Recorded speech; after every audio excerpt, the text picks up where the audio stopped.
మనం పెంచలేదు, పెంచం కూడా. ఇప్పుడు మీ రెండు పార్టీలు ఇంత మాట్లాడుతున్నారు ఫెలోషిప్లు అది ఇది అని యూనివర్సిటీ గురించి. ఫస్ట్ ఆఫ్ ఆల్ పిహెచ్డీలో సీట్లే ఉండట్లే, ఎంట్రన్స్ పెడుతున్నారు, లక్షల మంది అప్లై చేస్తున్నారు నెట్ సెట్ క్వాలిఫై ఉన్న వాళ్ళు. మరి పిహెచ్డీ సీట్ల పెంపు కోసం మీరు ఎంత కొట్లాడతారో కొట్లాడండి, అది ఏ పార్టీ అయినా పర్లేదు. మాకు సీట్లు పెరగాలి. సీట్లు లేక ఎగ్జామ్ రాసి ర్యాంక్ మంచి ర్యాంక్ వచ్చినా ఊకే కూర్చున్నాం మేము. అప్పుడున్నట్టు ఇప్పుడు పిహెచ్డీ సీట్లు లేవు. ఒకరు అడ్మిషన్ అయినంటే వాళ్ళు ఎప్పుడు సబ్మిట్ చేస్తారో తెలియదు. దయచేసి మీరు రెండు పార్టీలు కూడా పిహెచ్డీ సీట్ల పెంపు కోసం కొంచెం కృషి చేయాలని నేను కోరుకుంటున్నా. ఇంకొకటి ఏంటంటే సహృదయ ముఖ్యమంత్రికి ధన్యవాదాలు. నిరుద్యోగుల తరపు నుంచి మాట్లాడకపోయినా యూనివర్సిటీకి వచ్చి తన పదవికి న్యాయం చేసిరు కాబట్టి ఆయనకి చాలా కృతజ్ఞతలు. ఇంకొకటి ఏంటంటే 60,000 ఉద్యోగాలు త్వరలో అనే మాటలే మాకు రిపీట్ అయినాయి మళ్ళీ.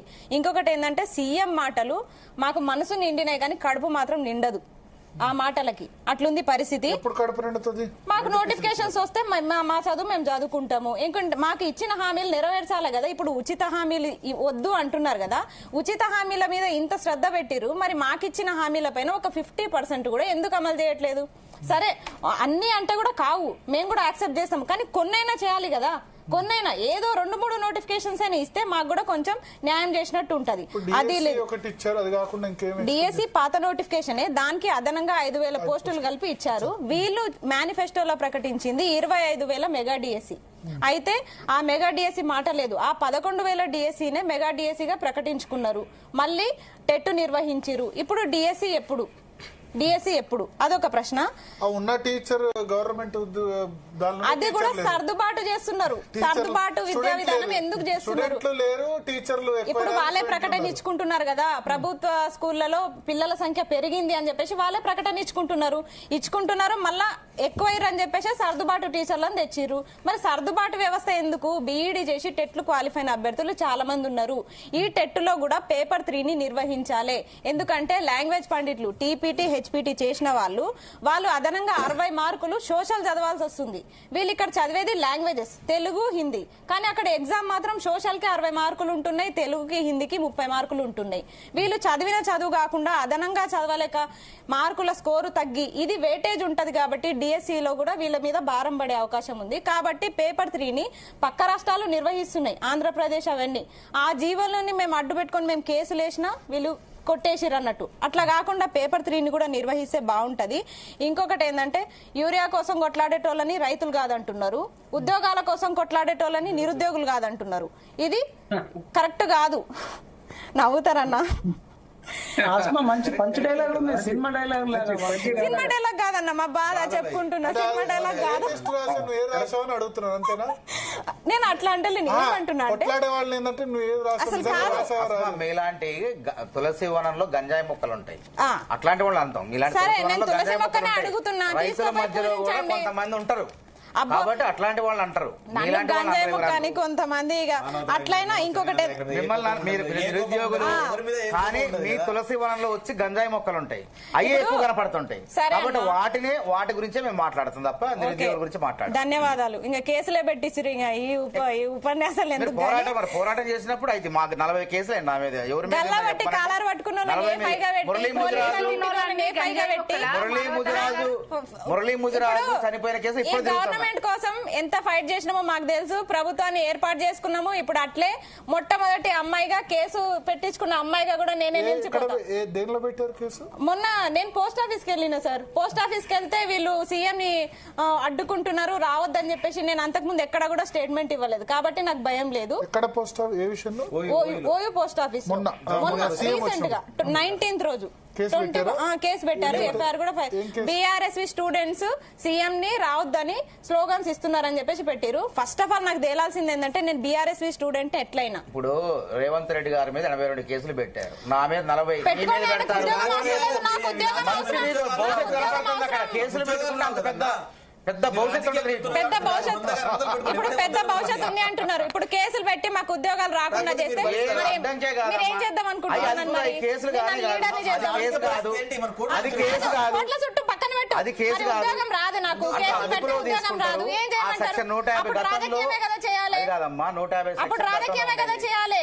ఇప్పుడు మీరు కేసులు ఎత్తేయండి, అప్పుడు చదువుకుంటాం. రెండు కేసులు పెట్టిరు వీళ్ళ పబ్లిక్ న్యూసెన్స్ చేసినంటే అక్కడ ఏందో కంపల్సరీ అదేంటంటే నువ్వు బయటకు వచ్చి మాట్లాడినప్పుడు మా మీద పెట్టలేదా? అంటే కావాలనే పెడుతురు. కావాలని కాదు, ఒప్పుకుంటున్నారు మీరు కావాలనే అక్కడ జరిగిన సంఘటన ఇస్తారా? కాదు, ఇప్పుడు ఆస్మా లాంటి వాళ్ళు ఫస్ట్ 2 కేసులు అంటే ఇప్పుడు 40 కేసులు అంటే సరే, 40 కేసులు అంటే విద్యార్థి సంఘం మేము అదే అంటున్నాం. అవి ఎత్తేయాలి కదా. అమ్మాయి చదువుకుంటది, లెక్చర్ అవుతుంది, రాజకీయ నాయకురాలు కాదు అమ్మాయి. మీరు కేసులు పెడితే అయితా, నేను చెప్తున్నా. మీరు కేసులు పెడితే నాకు ఉద్యోగం రాదు, అప్పుడు రాజకీయ నాయకులే అయితా. ఎవరెట్రా దేవుడు వాస్తవమే కదా, కేసులు పెడితే నేను ఉద్యోగం ఎట్లా వస్తుంది నాకు? ఏం కాదమ్మా, ఉద్యోగాలకు ఆటంకం, ఏం కాదు కదా, ఉద్యోగాలకే ఆటంకం. అది మహిళా రిజర్వేషన్ చెప్పు, అదే మనకి సరే ఇంకా డిమాండ్స్ ఇంకా చెప్తా. మీరు గవర్నమెంట్ ఏర్పడగానే 2 లక్షల ఉద్యోగాలు అన్నారు, అవి పక్కన పెట్టండి. ఇంతకు ముందు ఇచ్చిన నోటిఫికేషన్స్ ఫస్ట్ అయితే 35,000 ఉద్యోగాలకి అపాయింట్మెంట్స్ ఇచ్చిరు. అది ఎక్కడ? ఎల్బీ స్టేడియంలో. ఆ ఎల్బీ స్టేడియంలో చైర్స్ నిండడం కోసం మిగతా 1000 మంది నిరుద్యోగుల్ని, అక్కడ 1:2 లో ఉన్న అభ్యర్థుల్ని ఎంత ఇబ్బంది పెడుతున్నారు ఇప్పటికీ. హింస ఇప్పటికీ పెడుతున్నారు. అవన్నీ కోర్టులో ఉన్నాయి. గురుకుల కేసు అయినా కోర్టులోనే ఉంది. ఆ కోర్టు కేసు క్లియర్ అయితే నాకే ఉద్యోగం వస్తుంది. ఇప్పటికీ దాని గురించి ఏం మాట్లాడరు. మీ చుట్టూ తిరిగి 2 సంవత్సరాలు అయిపోయింది. గురుకుల స్టూడెంట్స్ కి మీరు న్యాయం చేస్తే ఇప్పటికైనా బాగుంటది. ఇంకేందంటే దమ్మున్న ముఖ్యమంత్రి అన్నారు. దమ్మున్న ముఖ్యమంత్రి అంటే ఇట్లా కాదు, ఆ బారికెట్లు ఇవి పెట్టుకోకుండా నిజంగా ఇప్పుడు చెప్పిర్రు కదా, మేము ఎవరైతే నిరసన తెలుపుతున్నారంటే నిరసన ఎందుకు తెలుపుతున్నాం? మేము ఎందుకు తెలుపుతున్నాం నిరసనలు? నోటిఫికేషన్స్ గురించా, లేకపోతే పార్టీ మీదనే నిరసన తెలుపుతున్నామా? మేము నోటిఫికేషన్స్ గురించే నిరసనలు తెలుపుతున్నాము, అంతకుమించి వేరే ఉద్దేశం లేదు మాకు. ఇంకొకటి ఏంటంటే అసలు పిసలుగా కంజా సిరుకుచాడే అన్నట్టుంది పరిస్థితి. ఇప్పుడు చెప్తా వినండి, అసలు పిస్తలుగా కంజా సిరుకుచాడే అన్నట్టు. అంటే ముఖ్యమంత్రి గారికి ఇవన్నీ ఏం తెలియదు. మధ్యలో కొంతమంది ఇప్పుడు వరుతున్నారు కదా, అట్లాంటి వాళ్ళు రాంగ్ ఇన్ఫర్మేషన్ ఇచ్చి మమ్మల్ని అసలైన నిరుద్యోగుల్ని ఆగం పట్టిస్తున్నారు. పార్టీల రంగులు పూచి బీఆర్ఎస్ స్టూడెంట్స్ అంట. మీకు దమ్ముంటే కేసు పెట్టించిన ఆయనకు చెప్తున్నా, నీకు దమ్ముంటే నువ్వు ఖచ్చితంగా మేము బీఆర్ఎస్ అని నువ్వు నిరూపించు. బీఆర్ఎస్ స్టూడెంట్స్ అని నిరూపించు. కొందరు నేను పేర్లు చెప్పదలుచుకోలేదు. నువ్వు స్టేట్మెంట్ ఇచ్చినట్టే ఎఫ్ఐఆర్ కాపీలో ఎట్లా ఖచ్చితంగా ఉంది. ఎందుకంటే మహిళలని ఆలోచించకుండా కేసు పెట్టించిన ఘనత వాళ్ళకే దొక్కింది. అసలు ఫస్ట్ కేసు అదే బాధ. నాకు అర్థం కాలేదు. కేసు ఇంద్రన్ కూడా ఆఖరికి అమ్మాయిలను అడ్డు పెట్టుకొని ఫోన్లు చేయించి రికార్డింగ్స్ పెట్టి ఛానల్స్ కి పంపించి ఆ అబ్బాయిలని అమ్మాయిలతో బెదిరించే ప్రయత్నాలు చేస్తున్నారు. నిన్న పసుపు నీళ్లు చల్లింది మీరు, మా స్నేహితుడే, తప్పే ఉంది. వచ్చారు కాబట్టి మహిళ పోవడం కోసం పసుపు నీళ్ళు. మా దగ్గర డబ్బులు లేవు, ఆటల గోష్ఠుల్లో గానీ డబ్బులు లేవు. నిరుద్యోగులు అవి 10 రోజుల కార్యాలకు కోద్దాం, 10 రోజులకి కోద్దాం, అట్లా కూడా కోద్దాం. గానీ ఆటల్ని ఇప్పుడైతే ఇప్పుడు 3వ రోజు కదా, కానీ నడవని పసుపు నీళ్ళే చాలు, మనతో అంత బడ్జెట్ లేదు. ఎక్కడన్నా అడుక్కొచ్చి ఆటల్ని కూడా కోద్దాం. ఇంకొకటి ఏంటంటే గురుకులాల్లో కూడా కేర్ టేకర్లు లేరు. టీచర్లే, మొత్తం టీచర్లే వాళ్ళని పిల్లల్ని నైట్ టైం కూడా డ్యూటీ చేయడము ఇలాంటివి ఉన్నాయి, చాలా జరుగుతున్నాయి.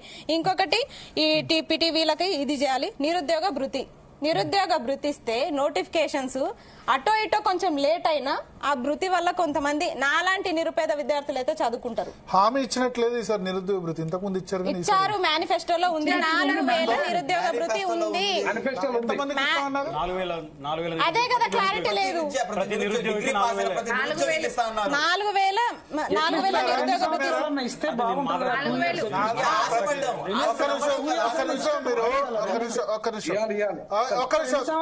వదిలేయండి, తర్వాత విషయం తర్వాత. ఇంకా 2 పాయింట్లు నిరుద్యోగ వృత్తి చాలా ఇంపార్టెంట్ పాయింట్ నేను చెప్తున్నా, చాలా ఇంపార్టెంట్. 4,000 ప్రతి నిరుద్యోగ కంటే రాష్ట్రంలో మినిమం 25 లక్షల మంది నిరుద్యోగులు, 30 లక్షలు ఏంది నోట్లు ముద్రిచ్చినా సరిపో. ఎట్లా నమ్ముతారు 4,000 నిరుద్యోగ వృత్తి? ఆశపడ్డాం. కొత్తగా ఇప్పుడు ఉత్తరాది రాష్ట్రాలు అనుకోండి, యూపీ, బీహార్, మీకు 4,000 ఆ పింఛన్ 4,000 దీనికి చంద్రమండలం నుంచి తీసుకొస్తారా నిధులు, లేకపోతే అవునా, భూస్వాములకు రైతు వేరే బంధు గ్రహం ఇచ్చారు. ఏర్పడాలి, వేరే గ్రహంలో కొత్త పాపులేషన్ ఏర్పడాలి. భరత్ గారు ఎట్లా ఆపిస్తారు చెప్పండి. అదే చెప్తున్నా, నమ్మిన వాళ్ళు పిచ్చోళ్ళు కదా నేను అంటున్నా. మరి విద్య కోసం ఎన్ని కోట్లు ఖర్చు పెడతారని చెప్పి రేవంత్ రెడ్డి గారు లేదా? విద్య కోసం ఎన్ని కోట్లు ఖర్చు పెడతారా? నమ్మిన వాళ్ళకి ఇంకా రెండే డిమాండ్స్. ఇంకా రెండే జైలు పెట్టారా లేదా? నమ్మిన వాళ్ళు అసలు మనం నమ్మద్దు నెక్స్ట్ అంటున్నాను. జైల్లోనే పెడతాం, కేసులే పెడతాం. మా మీద కేసులు అందుకని పెట్టారు చెప్తున్నా, కదా, మీరు మేము ఉద్యోగాలు కూడా కావస్తే మళ్ళా చెప్తున్నా, చాలా ఇంపార్టెంట్ పాయింట్. తప్పుడు విధానాలు అమలు చేస్తున్న జైలు పెట్టాలా లేదా? ఎస్, పెట్టాలి, ఖచ్చితంగా గాలి పెట్టాలి. వినోద్ కుమార్ గారు, ఒక్క నిమిషం, చాలా ఇంపార్టెంట్ పాయింట్ చెప్తున్నా. ఈ చర్చ చూస్తున్నా, ఒక్క నిమిషం, ఈ చర్చ చూస్తున్నా ప్రతి నిరుద్యోగి కూడా మీకు ఉచితాలు కావాలన్నా ఉద్యోగాలు కావాలన్నా రెండిట్లో ఏదో ఒకటి తెలుసుకోండి. ఉచితాలు ఇస్తా అన్నవాడు ఉద్యోగాలు ఇవ్వడు, ఉద్యోగాలు ఇస్తా అన్నాడు ఉచితాలు ఇవ్వడు. గుర్తుపెట్టుకోండి. ఎందుకంటే 2 లక్షల ఉద్యోగాలు ఇస్తే నాకు 2 లక్షల ఓట్లే కదా, దాని బదులు 2,000 పెన్షన్ 3,000 పెన్షన్ నేను ఒక 15 లక్షల మందికి ఇస్తే 15 లక్షల ఓట్లు పడతాయి కదా అనుకుంటారు. ఉద్యోగం ఇస్తే ఒకడికే 25,000, 30,000, 40,000 జీతం ఇవ్వాల్సి వస్తే దాని బదులు నెలకు 2,000 పెన్షన్ 3,000 పెన్షన్ సంవత్సరం పాటు ఇవ్వచ్చు. కాబట్టి ఆ ఉద్యోగాలను లెక్కేసుకుంటారు. ఉచితాలు కావాలన్నా ఉద్యోగాలు కావాలన్నా ఇవన్నీ ఇవ్వట్లేదు డిసైడ్ కదా. చేసుకోండి. ఉచితాలు ఇవ్వట్లేదు, ఉద్యోగాలు ఇవ్వట్లేదు, ఏది ఇవ్వట్లేదు. మేము మహిళలము, రవికుమార్, ఒక్క మేము నిమిషం. మహిళలము, యా. మాకు ఈ స్కూటీలు రెండు ఇస్తామన్నారు. ఇస్తారని హామీలు ఇచ్చిన వాళ్ళని కదా మన నిర్వాహకులు. నాకు స్కూటీ మహిళలకు 2,000 కూడా ఇస్తామన్నారు. అది 2,500. 2,500 అసలు ఒక్కటి కూడా బస్సులో పోతున్నావా లేదా? ఆ, బస్సులోనే పోతున్నా గానీ లాభం అవుతుందా లేదా? అంటే స్కూటీ ఇయ్యరా? ఆగండి, స్కూటీ ఇయ్యరా? తప్పకుండా ఇస్తామమ్మా. ఇచ్చిన వాగ్దానం రవికుమార్, మీ స్కూటీ ఇవ్వాలి. ఇంకొకటి కండువాల గురించి మాట్లాడారు కదా, మీకు కండువాలు మేమే ఇచ్చినాము, దర్జాగా వేసుకొని కూర్చోండి. ఇంకో 3 సంవత్సరాలు వేసుకొని కూర్చోండి.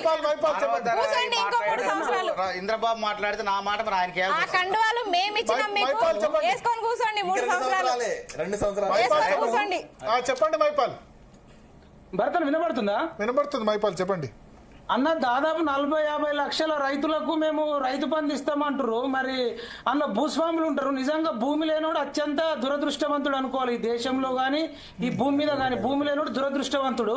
మొదటి ప్రాధాన్యత ఇవ్వాల్సి వస్తే భూస్వాములకు ఇచ్చే వాళ్ళు, వీళ్ళ భూమి లేని వాళ్ళకు నిరుద్యోగులకు ఇవ్వచ్చు కదా.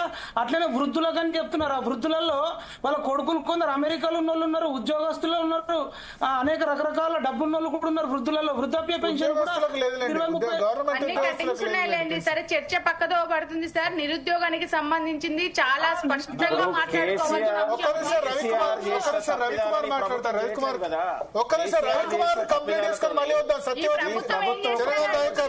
కేసీఆర్ గారు 60,000 ఉద్యోగాలకు నోటిఫికేషన్ ఇచ్చింది. ఈ ప్రభుత్వం ఏం చేసిందని చెప్పేసి మాట్లాడుతున్నాం. దీనికి సమాధానం చెప్పండి. ఒక్క నిమిషం రవికుమార్ చెప్పండి. రవికుమార్ స్టార్ట్ చెప్పండి. ప్యానెల్లో ఉన్న అందరికీ